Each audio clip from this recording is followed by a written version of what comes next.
오늘 우리에게 주신 하나님의 말씀은 히브리서 11장 33절에서 36절 말씀입니다.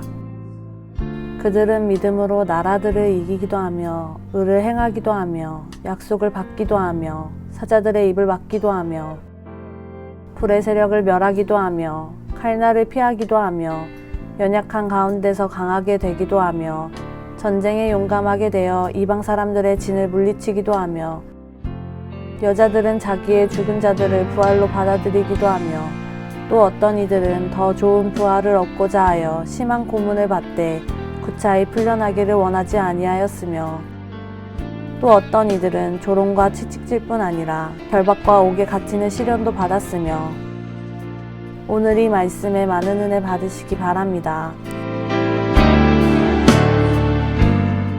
저희가 지금 함께 본 히브리서 11장 32절부터 마지막 절까지는 히브리서 12장 1절 2절과 이어지는 부분인데요. 일종의 히브리서 11장에 있는 믿음의 사람들에 대한 유형을 나눠볼 수 있는 굉장히 좋은 본문입니다. 유형을 저는 두 개로 나눠봤는데요. 첫 번째는 도전하는 믿음이라 이렇게 나눠봤습니다. 우리가 믿음의 경주를 할 때 도전하고 무엇인가를 적극적으로 행동하고 그래서 하나님께서 주시는 믿음의 기적을 체험하는 그리스도인들이 신앙인들이 많이 있습니다. 눈에 보이는 일종의 승리죠. 그래서 지금 32절은 이렇게 얘기하죠. 내가 무슨 말을 더 하리요? 내가 무슨 말을 더 할 수 있습니까? 기드온, 바락, 삼손, 입다, 다윗, 사무엘 이런 사람들의 일을 말하려면 시간이 부족합니다. 여러분이 아는 분들이 여기 여럿 있습니다. 삼손 같은 경우죠. 삼손 같은 경우는 여러분이 아는 것처럼 놀라운 기적을 체험한 사람입니다. 하나님 주신 능력도 많았고요. 그 능력을 가지고 할 수 있는 일도 많았습니다. 이런 기적을 체험하면 저희가 믿음을 가지고 살아가는 것이 쉽게 이해할 수 있습니다. 이렇게 능력을 체험하니까 기적을 체험하니까 믿음이 있을 수밖에 없지. 말하자면 그의 믿음을 혹은 믿음의 경주를 쉽게 받아들이고 이해할 수 있는 유형입니다. 또 하나의 유형은 어떤 유형인가 하면 이런 믿음의 기적을 체험하지 못했지만 여러 가지 상황에서 어려움을 겪으면서 참고 견디어내는 믿음의 선수들이 있습니다. 이 유형을 인내하는 믿음이라 제가 그렇게 한번 나누어 보았습니다. 히브리서에 등장하는 이 수많은 믿음의 사람들을 어떻게 분류하나요? 첫 번째로는 자기에게 주어진 경주를 적극적으로 달려들어서 뛰어가는 사람들이 있습니다. 제가 도전하는 믿음이라 이렇게 썼는데요. 이것은 기적을 체험하는 믿음이라고 볼 수 있겠습니다. 33절에 보면 그들은 믿음으로 나라들을 이기기도 합니다. 전쟁을 해서 국가를 정복한다는 거죠. 어떤 믿음의 선수를 떠올릴 수 있나요? 여호수아 같은 인물을 떠올릴 수 있습니다. 모세는 이집트로부터 이스라엘 백성들을 자유케 해서 광야를 거쳐서 약속의 땅으로 인도했다면 여호수아는 그 땅에 12지파가 정복하게 하는 전쟁을 수행하는 전쟁 영웅입니다. 여호수아는 국가들을 싸워서 이겼는데 첫 번째 싸움은 믿음으로 싸우는 것이었습니다. 여리고는 이스라엘이 갖고 있는 군사적인 전력을 통해서 정복한 땅이 아니었습니다. 하나님은 어떤 이유에서든지 여리고를 믿음으로 이기게 하십니다. 그것이 바로 이 33절의 여호수아의 여리고 정복과 같은 것입니다. 또 하나님께서는 믿음으로 사자들의 입을 막기도 하십니다. 어떤 분이 생각이 나시나요? 다니엘이 생각나죠. 다니엘은 사자 굴에 던져졌습니다. 굶주린 사자 앞에 먹잇감으로 주어진 것입니다. 하나님께서 그 사자의 입을 막으시고 다니엘을 살려두셨습니다. 이런 믿음을 가지면 믿음의 경주를 할 때마다 힘이 나지 않겠어요? 이 기적 때문에 끝까지 걸어갈 수 있는 에너지를 얻을 수 있지 않겠어요? 불의 세력을 멸하기도 합니다. 34절에 보면 불의 세력을 멸했다 이렇게 표현됐는데 다니엘의 친구들이 있죠. 사드락, 메삭, 아벳느고가 불 속에 던져졌습니다. 불 속에 던져졌을 때 다니엘서 3장 17절에 보면 이렇게 얘기합니다. 왕이여, 우리가 섬기는 하나님이 우리를 긍절하게 아주 맹렬하게 타오르는 풀무불 가운데서 건져내실 것이고 우리를 탄압하는 핍박하는 왕의 손에서도 건져내실 것입니다. 친구들이 이렇게 얘기하죠. 만약 이런 걸 체험하면 여러분들이 하나님의 능력을 고백할 것입니다. 간증할 것입니다. 하나님께 감사할 것입니다. 기적을 체험했으니까요. 34절 35절에 보면 계속 이어집니다. 칼날을 피하기도 하고 연약한 가운데 강하게 되기도 하고 전쟁에 용감하게 돼서 이방 사람의 진을 파하기도 하고 35절에 보면 여인들은 자기의 죽은 자들을 부활로 받아들이기도 하고 우리가 엘리야 기억할 수 있죠. 사르밧 여인의 아들이 살아났습니다. 제자였던 엘리사에게는 수넴 여인의 아들이 살아납니다. 이런 죽음이 생명으로 바뀌는 믿음의 기적을 경험한 사람들이 믿음의 경주에서 승리했다는 거죠. 이것은 우리가 충분히 이해할 수 있는 믿음의 사람, 믿음의 경주입니다. 그럴 수 있겠죠. 기적을 체험하면 누구나 그렇게 되겠죠. 우리도 지나온 시간 동안 우리 교회 39회를 돌아보면, 여러분의 인생을 돌아보면 이런 믿음의 기적이 체험된, 여러분이 경험한 하나님의 은혜가 있을 것입니다. 그 하나님의 은혜를 기억하는 것을 저는 감사라고 성경이 정의한다고 설명해 드렸습니다. 그런데 히브리서는 이 도전하는 믿음과는 전혀 반대, 다른 유형, 다른 길을 걸어온 믿음의 선수도 있다고 기록합니다. 저는 오늘 여러분들이 도전하는 믿음보다는 이 두 번째 믿음에 주목하시면 좋겠습니다. 한국교회는 아주 오랜 동안 예를 들면 복음의 씨앗이 뿌려지고 일제강점기를 지나고 전쟁을 지나고 가난의 시대를 지난 다음에 저희 한국교회가 80년대부터 숫자도 늘어나고 교회 수도 늘어나고 활력이 있고 또 규모 있는 그러한 전도율을 갖게 되었는데요. 지금까지 오는 거의 40년 동안 우리는 믿음의 기적을 수없이 이야기할 수 있습니다. 우리는 기적을 체험하는 믿음이 중요하다고 생각하지만 저는 그렇게 생각하지 않습니다.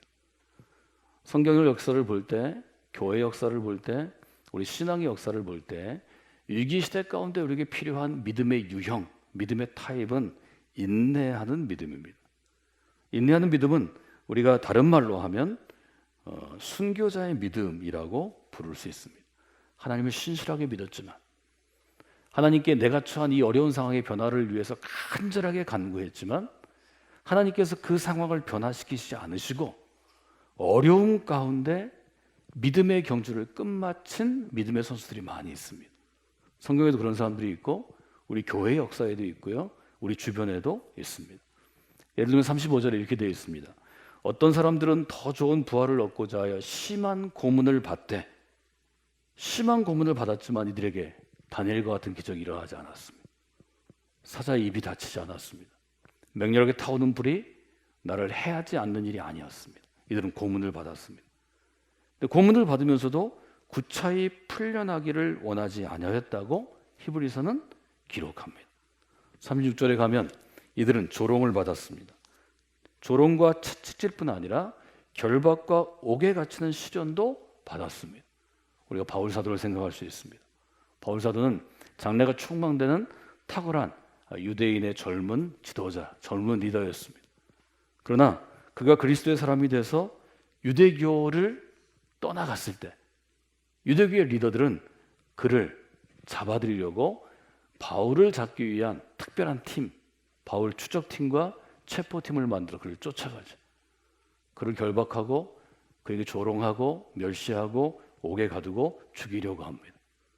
그런 시련이 바울에게 있었습니다. 실제로 바울은 우리가 아는 것처럼 그토록 원했던 로마 교회 나이가 60이 다 돼서 주님 오신 후 되게 57년에서 58년경에 로마에 들어가서 거기서 2년 남짓 있다가 결국 순교당했다고 저희가 알고 있습니다. 37절에 보면 이런 기록이 있죠. 돌로 치는 것과 톱으로 켜는 것과 시험과 칼로 죽임을 당하고 톱으로 켜서 죽임을 당했습니다. 칼로 죽임을 당한 것은 부지기수일 것입니다. 이들은 지하에서 살았습니다. 여기 보면 양과 염소의 가죽을 입고 유리하여라고 되어 있는데 성지순례를 가면 데린구유 혹은 가파도키아 지역에 갑니다. 이곳은 지하 도시가 있는 것입니다. 지하로 되게 8층까지 내려갈 수 있도록 지금 개발이 되어 있는데 지금 저희가 보는 것보다 훨씬 더 깊고 넓게 지하 도시가 형성이 되어 있습니다. 밤이 되면 지하 도시에서 자급자족할 수 없는 부분들을 공급하기 위해서 양의 가죽을 쓰고 염소의 가죽을 쓰고 양과 염소처럼 살금살금 나가서 뭔가를 공급했기 때문에 이 구절이 쓰여졌다고 저희는 해석합니다. 그곳에 태어난 아이들이 있습니다. 그 아이들이 거기서 자라났습니다. 거기서 결혼을 하고 또 아이를 낳았습니다. 우리가 추정하기는 적어도 3대에 걸쳐서 수많은 믿음의 사람들이 지하 도시에서 태어나서 지하 도시에서 죽었습니다. 인내하는 믿음으로 살았던 이들의 흔적이 오랜 시간이 지났지만 지금도 남아서 우리에게 믿음의 경주가 무엇인지를 이야기하고 있기 때문입니다. 여러분, 기적이 일어나는 승리를 체험하지 못했지만 이들은 인내하는 믿음으로 지하도시에서 벗어날 수 없었지만 거기서 또 내 아이를 길러야 됐지만 그래도 믿음의 경주를 끝까지 했다는 것입니다. 히브리서는 이렇게 이 믿음의 경주를 한 사람들의 삶을 평가합니다. 이런 사람들은 세상이 감당하지 못합니다. 여러분, 지금 한국교회 그리고 우리 그리스도인들 또 우리 교회를 세상이 감당할 수 있나요? 감당할 수 없나요? 충분히 감당할 수 있죠.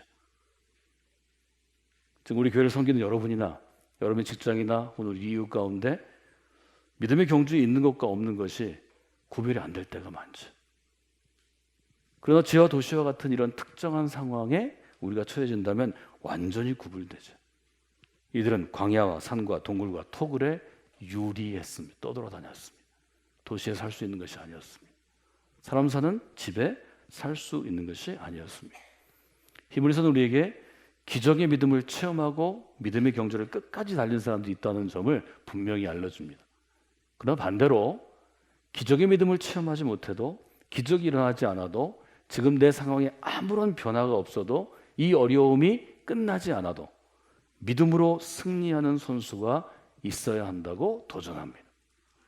위기 시대에는 한국교회의 위기 시대에는 기적을 체험하는 믿음보다 인내하는 믿음으로 끝까지 달려가는 선수들이 더 중요한 때가 오게 될 것입니다. 아니 어쩌면 지금이 그 시작일 수도 있겠습니다. 저는 여러분에게 기적의 믿음을 체험하지 못해도 참고 인내하며 끝까지 믿음의 경주를 완주하는 그러한 믿음의 경주자들, 이 레이스에 참가한 경기에 참가한 선수들이 되시기를 주님의 이름으로 부탁을 드리기를 원합니다. 감사는 하나님께서 선물로 주는 애를 기억하는 것입니다. 저는 그리스도의 감사를 앞에 나눴던 믿음의 두 타입처럼 두 타입으로 나누어 생각해 봤습니다. 왜 감사하는지 충분히 이해할 수 있는 이해가 가능한 감사가 있습니다. 기적을 체험했다면 당연히 감사해야 할 것입니다.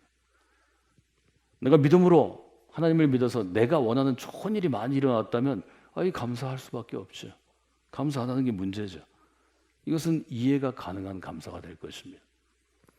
근데 저희들은 이해하기 어려운 감사를 좀 배워야 할 필요가 있습니다. 내가 원하는 대로 되지 않았는데 하나님의 은혜에 감사하는 믿음의 사람들이 있다는 거죠. 이것은 이해하기 어려운 감사입니다. 처음엔 제가 이해가 불가능한 감사 이렇게 썼다가 단어를 바꿨습니다. 불가능한 건 아니죠. 믿음이 있으면 깊이 생각하고 믿음이 요구될 때 감사할 수 있는 상황이 있죠. 히브리서에도 보면 믿음의 기적을 체험한 선수들은 하나님의 은혜에 감사했습니다. 쉽게 감사할 수 있으니까요. 근데 더 중요한 것은 인내하는 믿음으로 어려운 상황이 개선되지 않은 믿음의 선수들도 감사했다는 거죠. 오늘은 왜 우리가 이해하기 어려운 그 상황에서도 감사했는가 하는 점을 여러분들이 질문하시고 여러분의 믿음의 삶에 믿음의 경주에 잘 적용하시면 좋겠습니다. 시편 138편은 이렇게 시작합니다. 내가 전심으로 하나님께 감사합니다. 내가 전심으로 하나님께 찬송합니다. 근데 이 시인이 어떤 상황 가운데 감사했는가 하는 것을 볼 수 있는 구절이 7절에 있습니다. 7절은 이렇게 시작합니다. 내가 환난 중에 다닐지라도 주께서 나를 살아나게 하셨습니다. 말하자면 시편 138편은 시인이 감사하는데 환난 중에, 환난은 곧 어려움이죠. 환난은 곧 고난, 고통입니다. 환난은 곧 삶의 위기입니다. 고통과 어려움과 위기 가운데 감사했다는 거죠. 사람은 어려움을 만나면, 환난을 만나면, 고난의 시기를 만나면 아주 당황합니다. 평소에 나와는 다른 사람이 됩니다. 특별히 심리적으로 아주 위축됩니다. 그래서 여러분들이 어려운 상황을 만나면 사람 만나기도 싫고 다른 일도 잘 하지 않습니다. 이게 쉬운 일이 아닙니다. 시편은 우리한테 도전하는 것입니다.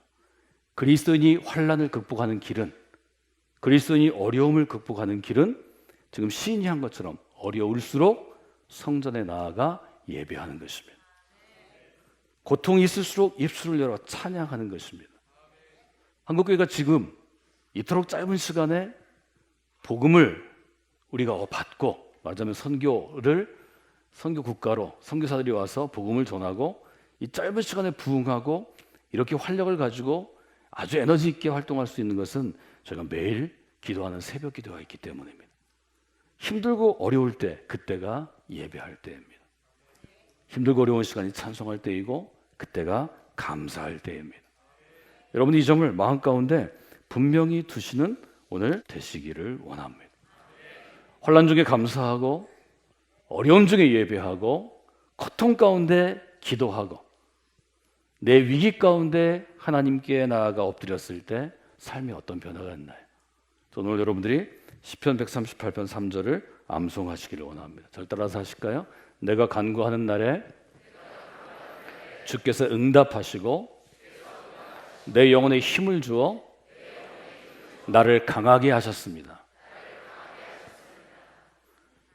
여러분 시조도 외우시는데요, 아주 짧은 시처럼 외우시면 좋겠습니다. 어렵고 힘들고 환난 중에 하나님께 나아가셔야 합니다. 간구하는 것입니다. 특별히 하나님 위기 가운데, 고통 가운데, 어려움 가운데 하나님의 이름을 부를 때 100% 응답하십니다. 우리의 손을 붙잡아 주십니다. 우리 눈물을 닦아주십니다. 우리 상처를 만져주십니다. 그때 어떤 역사가 있나요? 두 가지가 있습니다. 첫째는 내 영혼에 힘을 주십니다. 여러분이 하나님 은혜 가운데 예배하고 찬양하고 감사하고 고백할 때 하나님이 여러분의 영혼 가운데 에너지를 불어넣어 주십니다. 여러분 어려움을 이기려면 내 영혼의 에너지가 가득 차야 합니다. 맞아요. 보통 사람이 갖고 있는 에너지의 수준이 5이라면 힘들고 어려우면 이것이 넷, 셋, 둘, 하나, 제로, 마이너스일 때도 있습니다. 여러분이 하나님의 은혜 가운데 여러분의 영혼의 힘을 공급받아야 합니다. 이 귀한 시간이 여러분의 그런 시간이 되시기를 원합니다. 혹 지금 여러분이 그런 상황 가운데 있다면 하나님께서 이 시간 여러분의 영혼 가운데 힘을 불어넣어 주실 것입니다. 이것이 첫 번째로 우리에게 주시는 귀한 은혜입니다. 두 번째는 하나님께서는 그 순간을 통해, 그 사건을 통해, 그 상황을 통해 우리를 강하게 하십니다. 신이 고백하죠. 나를 강하게 하셨습니다. 이 강하게 했다는 것은 그냥 내가 힘들고 어려울 때 하나님이 지탱하고 버틸 만한 힘을 주셨습니다. 이 정도가 아닙니다. 강하다는 것은 평균치를 우리가 5으로 본다면 강한 것은 내가 갖고 있는 이 믿음의 수치, 믿음의 레벨이 아주 위에 있는 것입니다. 7, 8, 9, 10, 11, 12로 올라가는 것입니다. 저는 이것을 그릇이라고 여러분에게 표현했습니다.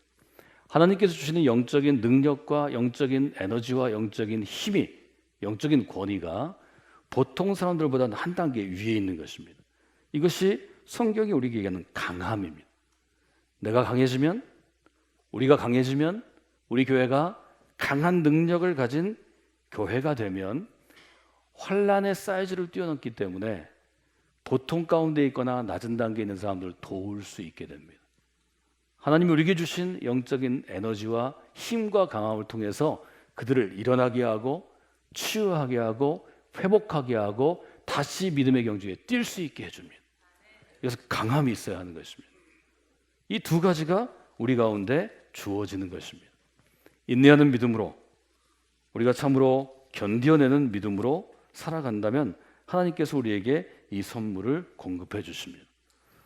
여러분들이 인내하는 믿음에 대해서 다시 한번 생각하시고, 혹 여러분의 상황이 지금 도전하는 믿음, 기적을 체험하는 믿음보다 삶에 아무런 변화가 없어도, 이 상황에 아무런 변화가 없어도 하나님께서 나로 인내해서 믿음의 경주를 끝까지 걸어가도록, 달려가도록 인도해 주신다면 이 점을 여러분들이 잘 생각하시면 좋겠습니다.